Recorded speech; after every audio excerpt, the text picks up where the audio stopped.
एक बार सभी मिठाइयों में आपस में झगड़ा शुरू हो जाता है। रसगुल्ला कहता है मैं सबसे मीठा हूँ। लड्डू कहता है तुम नहीं, मैं सबसे मीठा हूँ। उसकी बात सुनकर जलेबी कहती है नहीं, तुम सबसे ज्यादा मैं मीठी हूँ और मेरे अंदर जो रस बहता रहता है उसकी वजह से मैं और ज्यादा मीठी लगती हूँ। इस पर इमरती कहती है तुम चाहे कितना ही रस टपकाती रहो, मीठी तो मैं हूँ। उनकी बात सुनकर लड्डू कहाँ चुप रहने वाला था। लड्डू बोला मैं तो भगवान का प्रिय हूँ, मैं हमेशा उनके हाथ में रहता हूँ। उनकी बातें सुनकर हलवा भी कहाँ चुप रहता।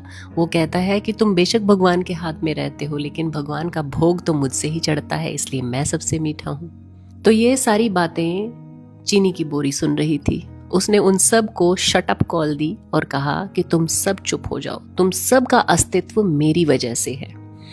मेरी गैर हाजिरी में तुम सब आटा, मैदा, बेसन, दाल का पाउडर सिर्फ यही हो।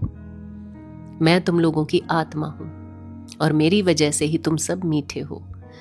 चीनी की बात सुनकर सारे चुप हो गए और उनकी आपस में लड़ाई बंद हो गई। और हम इंसान भी ऐसे ही हैं। किसी को बड़ी गाड़ी का गुमान है, किसी को बड़े घर का गुमान है, कोई अपनी जमीन जायदाद का घमंड करता है, कोई ऊंचे खानदान की दुहाई देता है। हर कोई एक दूसरे को इसी तरह से दबाना चाहता है। अरे भैया, झगड़ा किस बात का? इस क्षणभंगुर शरीर पर जो सिर्फ एक दिन माटी हो जाना है।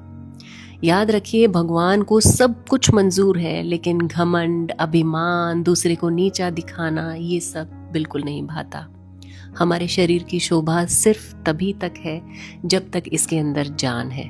जिस दिन इससे जान निकल जाएगी, जब ये जड़ हो जाएगा, तो कोई एक रात भी इस मृत शरीर को घर में नहीं रखना चाहता है।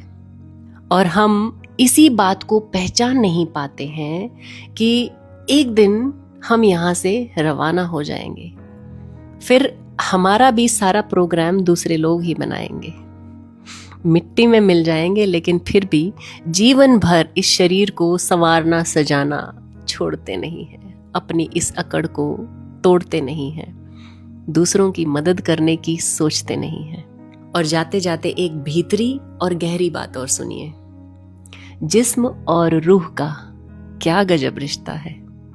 जिंदगी भर साथ रहे मगर तारुफ ना हुआ। ये कैसा सफर है, कहाँ जा रहा हूँ मैं अपनी